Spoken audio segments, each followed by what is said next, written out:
Sungai ini membasahi wanita ini. Tapi dia terus melihat ke arah atas gunung. Lalu berdoa, tukarkan nyawanya demi anaknya. Air itu sudah setinggi kepalanya. Tapi lengannya, tapi tetap menggendong anak itu.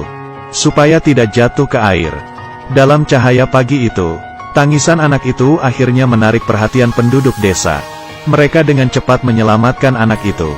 Wanita itu hanyut terbawa arus. Pemimpin desa itu mengadopsi anak itu. Dan menamainya Siva. Siva telat mendaki gunung sejak dia masih kecil. Dan mencoba memanjat dengan tangan kosong berkali-kali. Meskipun ini berbahaya, selalu dimarahi oleh ibunya. Tapi dia tidak pernah menyerah. Perlahan Siva memanjat semakin tinggi. Selalu berlatih. Juga membiarkannya mengembangkan karakter luar biasa ini. Dia hanya perlu mengambil kuda-kuda. Otot-otot lengannya mematahkan manik-manik. Sedikit lebih keras. Barang berat ini dengan mudah diangkatnya. Siva melompat ke air. Letakkan patung itu di bawah air terjun untuk pembaptisan. Menarik orang untuk beribadah. Saat ini, topeng ini jatuh dari atas gunung. Jatuh tepat di kaki Siva. Topeng ini, itu membuatnya percaya ada sesuatu di atas gunung. Jadi Siva memanjat tebing lagi. Betul saja. Ada orang yang menari dengan indah. Berbalik dengan indahnya. Kupu-kupu pun juga berterbangan. Ini buruk, apa perasaan ini? Siva tidak dapat menahan diri untuk melompat. Berhasil menangkap cabang dari pohon sebelah. Tapi kemudian keindahan itu hilang. Sebuah kain terbang di balik tebing. Siva bergegas untuk mengejar. Ikuti wanita ini pergi. Siva memanjat tembok yang curam. Kemudian menangkap tanaman rambat dan menyeberang lembah. Menjadi satu. Melompat ke langit menggunakan cabang-cabang pohon. Bergelantung di pohon mati. Terus naik. Ini luar biasa. Setelah 99 dan 81 kesulitan, Siva akhirnya mencapai puncak gunung. Tapi semuanya tertutup salju. Siva melihat sekeliling untuk keindahan itu. Tapi dia sadar dia dikejar oleh sekelompok orang. Dia bergegas mengejar untuk menyelamatkan keindahan itu. Tapi hal yang tidak terduga adalah, ternyata wanita cantik ini adalah seorang ratu. Dia juga merekrut teman-temannya untuk mengejar tentara itu. Siva mengikuti mereka ke gua. Mendengar sekelompok orang ini berkonspirasi untuk menyelamatkan sang putri. Yang terakhir mereka pakai, itu adalah topeng yang ditemukan oleh Siva. Wanita itu mengulurkan tangannya yang terluka ke dalam air. Kemudian ikan kecil yang tidak terhitung jumlahnya muncul. Membantunya membersihkan lukanya. Tapi wanita ini tidak tahu. Siva menyelinap. Dia mengeluarkan sebuah pena. Menggambar dengan lembut di tangan wanita itu. Dapat digunakan sebagai pendekar. Berdandan dengan cara ini hampir mendiskualifikasi dari ekspedisi. Siapa iblis itu? Avantika menyuruh temannya berpura-pura berbaring di tepi sungai. Dia menyergap. Tapi Avantika tidak mengharapkannya. Orang ini ada di belakangnya. Dia menoleh dan melihat ke belakang. Tidak menemukan apa-apa. Tapi segera temannya menemukan gambar di bahunya. Harimau tidak pamer. Pikirkan aku sebagai Hello Kitty. Avantika menemukan jejak Siva. Akhirnya ketemu pelakunya. Dia akan bunuh diri bila tidak mengatakan apa-apa. Kemudian ditembak panah berturut-turut. Ini mengapa Siva hanya bisa bermain parkur. Tapi dia masih tertangkap. Manfaatkan kehangatan itu. Siva menjatuhkannya ke bawah dan berguling menuruni lembah. Ingin mengambil keuntungan dari wanita itu. Pedang Avantika ingin memotong Siva. Tapi dia lolos dengan mudah. Dan menarik lengan bajunya. Kemudian Siva salto kembali. Memperjelas kuda-kudanya. Mengurai rambutnya. Sangat halus. Apakah Anda pikir ini sia-sia untuk menjadi bahagia?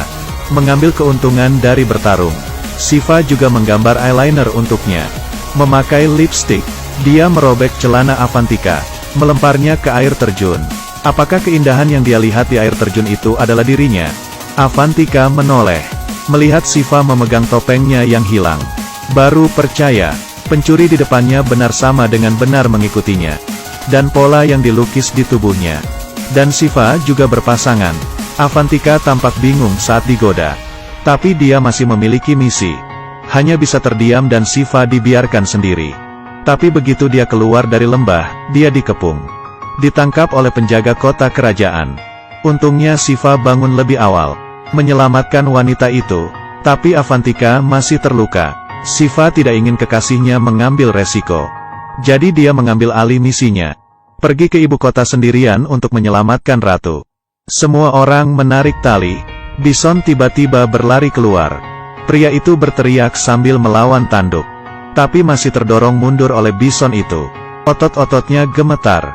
Pria itu menggertakkan giginya. Akhirnya membalikan situasi di lapangan. Dia mendorong bison itu kembali dengan keras. Kemudian dia menggunakan kesempatan untuk mengangkat hidungnya dan membantingnya. Setelah mengalahkan bison itu, dengan cepat meraihnya, semua orang memujinya, juga membuat patung untuk dirinya sendiri. Hari ini adalah perayaan kota kerajaan.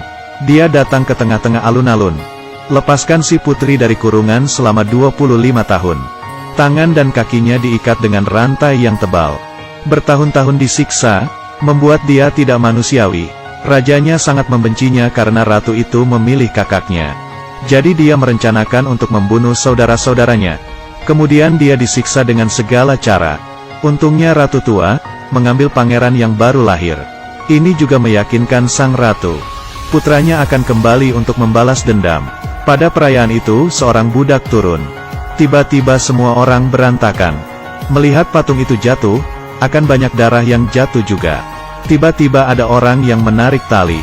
Patung itu langsung terhenti. Pelayan itu datang bergabung.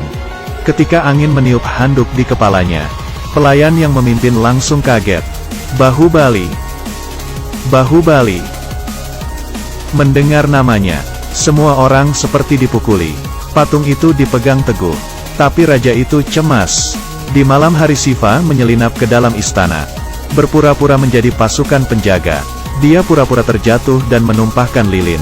Aula itu langsung terbakar dengan api. Dia bergegas ke alun-alun, melihat ratu yang diikat. Seperti api tidak bernama, Shiva. Dia baru saja mengambil rantai, membunuh penjaga yang mengejarnya, dan kemudian menarik dari samping. Setelah memotong rantai dengan pisau, dia membungkuk dan melemparkan sang ratu ke dalam kereta. Penjaga meletakkan bola api untuk memblokirnya. Tapi Shiva tidak berhenti. Sebaliknya dia mempercepatnya melalui api. Kereta itu memiliki roda api dalam sekejap. Tentaranya di luar jangkauan. Sang pangeran benar-benar mengatur penyergapan. Shiva dipukuli sampai pingsan saat dia lengah. Setelah bangun, dia ditahan oleh para prajurit. Sang ratu dilecehkan dan dihina. Shiva mulai mengamuk, abaikan sakit pada tubuhnya, memukul seseorang.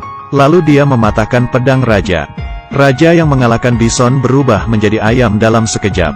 Shiva mengambil pedang dan memotong kepalanya. Saat ini semua orang datang.